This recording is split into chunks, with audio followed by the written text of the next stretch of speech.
En la penumbra de la historia, donde el amor y la leyenda se entrelazan con la sangre, surge una figura tan trágica como aterradora. Su nombre resonó primero como un héroe, Vlad el Empalador, príncipe de Valaquia. Era un hombre cuyo corazón pertenecía a una sola mujer, Elisabetta. Su vida era un tapiz de momentos robados al tiempo. Risas en los jardines del castillo, miradas cómplices junto al fuego y la solemne promesa de protección. Por ella y por su pueblo, Vlad cabalgaba a la guerra, un líder implacable en el campo de batalla, pero un hombre enamorado en su alma. Antes de partir a su última contienda contra el avance otomano, se despidió de ella bajo un cielo teñido de presagio que prometió su regreso. Un juramento sellado con un beso que sabía a eternidad y a despedida. Pero el destino es un tejedor cruel. Una flecha con una mentira voló sobre los muros del castillo, llevando la falsa noticia de la muerte de Vlad. El mundo de Elisabetta se derrumbó, incapaz de imaginar una vida sin él, y creyendo que su alma estaría condenada si era capturado por el enemigo, se arrojó desde la torre más alta del castillo a las aguas del río Argesh.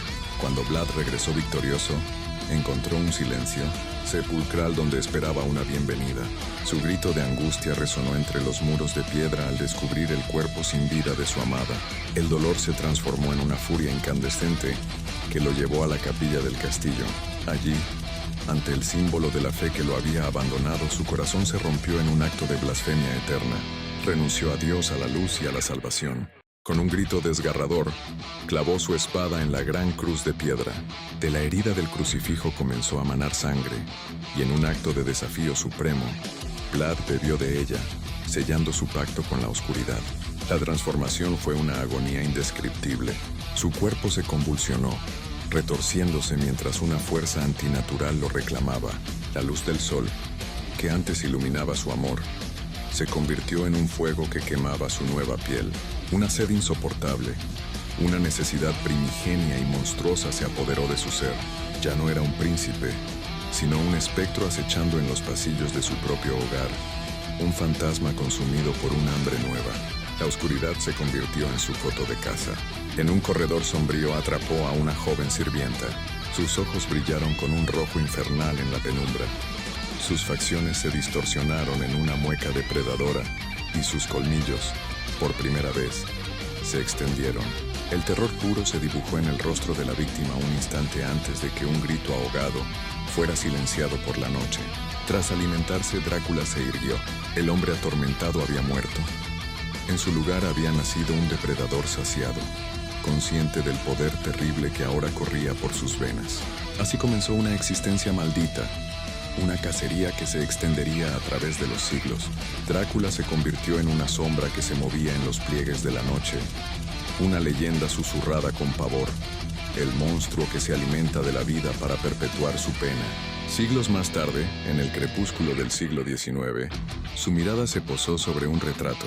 El rostro de una joven inglesa, Mina Murray, era el eco perfecto de su Elisabetta perdida. La melancolía que lo había acompañado durante eras se disipó, reemplazada por una obsesión fría y depredadora. La posibilidad de una reencarnación, una segunda oportunidad para reclamar su amor, lo impulsó a cruzar el mar. La escena final de su origen se dibuja a bordo del Demeter, navegando hacia Londres. Una tormenta antinatural se arremolina alrededor del barco, y en la cubierta, su sombra se alarga por un instante, adoptando una forma monstruosa y alada. La caza a través del tiempo y el océano había comenzado. Intro music with a sense of impending doom and melancholic romance. En el corazón palpitante del Imperio Británico, un mal ancestral ha echado raíces. Tras un viaje sangriento desde los Cárpatos, Drácula ahora camina por las calles de Londres, una sombra antigua vestida con la elegancia de un noble extranjero. Su objetivo es uno solo: reclamar la reencarnación de su amor perdido, Elisabetta, ahora una joven llamada Mina Murray. Mientras la ciudad vive ajena al peligro, el príncipe de las tinieblas inicia su macabra sinfonía, una danza de seducción y muerte que teñirá de rojo la niebla londinense. Esta es la historia de cómo la oscuridad descendió sobre Londres y la desesperada cacería que desató. En medio del bullicio victoriano, el destino, orquestado por una voluntad milenaria, provoca un encuentro en una concurrida calle londinense. El príncipe Vlad, presentándose como un conde extranjero, cruza su mirada con la de Mina Murray. Para ella el mundo se detiene. Hay algo en sus ojos, una tristeza profunda y una intensidad magnética que la cautivan al instante. Su cortejo es una reliquia de otra época, galante y ceremonioso, pero irresistiblemente atrayente. Mina se siente arrastrada hacia este enigmático noble, sin comprender la extraña y poderosa sensación de familiaridad, como si su alma reconociera un eco perdido en el tiempo. Cada encuentro la acerca más a un abismo que desconoce, seducida por la melancolía de un amor que trasciende la muerte. Mientras Drácula teje su red de encanto alrededor de Mina durante el día, su verdadera naturaleza depredadora se desata al caer la noche. Su primera víctima es Lucy Westenra, la vivaz y querida amiga de Mina. Noche tras noche, Lucy, en un trance sonámbulo, es atraída hacia la ventana de su balcón por una figura sombría que la espera en la oscuridad. Pronto, su salud se desvanece, se vuelve pálida, lánguida y débil, con dos misteriosas y diminutas marcas en su cuello como única pista del horror que la consume. A pesar de los esfuerzos desesperados, de las transfusiones de sangre y los cuidados constantes, Lucy muere. Su funeral es una escena de desolación y luto, pero su alma no encuentra descanso. Una noche, se alza de su tumba. Sus ojos antes inocentes ahora brillan con una malicia hambrienta y sus labios están manchados de sangre fresca. La dulce Lucy se ha transformado en una depredadora de la noche, una vampiresa. La trágica transformación de Lucy lleva a su desesperado prometido, Lord Arthur Holmwood, a buscar la ayuda de su antiguo mentor, el profesor Abraham Van Helsing, un hombre de ciencia y conocimiento arcano. Al examinar el cuerpo de la difunta Lucy y escuchar los inquietantes informes sobre una dama sangrienta que acecha a los niños de la zona, Van Helsing reconoce de inmediato los inconfundibles signos del no muerto. Sin dudarlo, reúne a un pequeño y valiente grupo de hombres, incluyendo al prometido de Lucy y a sus otros pretendientes, y los guía hasta el cementerio.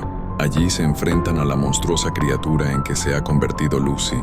La confrontación es desgarradora, culminando en un acto terrible pero necesario. Van Helsing clava una estaca en el corazón de la vampiresa, liberando su alma torturada en un grito final. Al mismo tiempo, la sombra de Drácula se cierne cada vez más opresiva sobre Mina. El conde intensifica su asedio psíquico y físico, visitándola en la intimidad de su habitación. Allí le revela su verdadera y monstruosa naturaleza. Mina queda paralizada, atrapada entre el terror más absoluto y el eco resonante del amor de Elisabetta, que habita en su interior. Drácula Bebembio crea un vínculo psíquico inquebrantable que lo ata a ella. Tras destruir a la vampira Lucy, Van Helsing comprende que ella solo fue un peón, una consecuencia.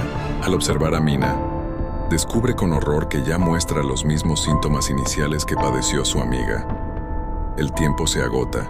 Reuniendo a los aliados de Mina, el profesor les declara con sombría solemnidad: no cazamos a un simple monstruo, cazamos al rey de los vampiros, y estamos en una carrera contra el tiempo para salvar el alma de la señorita Mina. La cacería ha comenzado. En las calles de la capital más grande del mundo, un puñado de mortales se prepara para enfrentar al príncipe de las tinieblas. No luchan solo por sus vidas, sino por el alma de una mujer y quizás por el destino de toda la humanidad. La pregunta ya no es si podrán encontrar a Drácula, sino si podrán detenerlo antes de que la oscuridad reclame a Mina para siempre y su imperio de la noche se extienda sin control. Outro music rises, blending suspense and tragedy. Bajo la sombra de la medianoche, huían hacia el único santuario que quedaba, el castillo. Pero en el paso de Gorgos, los cazadores, los perros de la Inquisición, los alcanzaron. Drácula luchó con la desesperación del condenado, desatando la furia de su maldición para comprar un último instante. Con Mina a su lado, lo que quedaba del príncipe se alzó en una danza mortal. Ganaron la batalla, pero no la guerra contra el tiempo. Al fin, llegaron al corazón de la fortaleza, a la sala del trono, el fin del camino. Allí, con el arma de su propia maldición en la mano de su amada, Drácula se entregó a su destino. Cuando la daga ceremonial encontró su corazón, la monstruosidad desapareció, y por un instante eterno, el alma del príncipe Vlad regresó. Dos almas se encontraron en un beso final, redimidas por el sacrificio y un amor que ni la muerte podría extinguir. Ella lo sostuvo mientras la vida y la maldición se desvanecían. Y en ese silencio final solo una verdad permaneció. El amor nunca muere,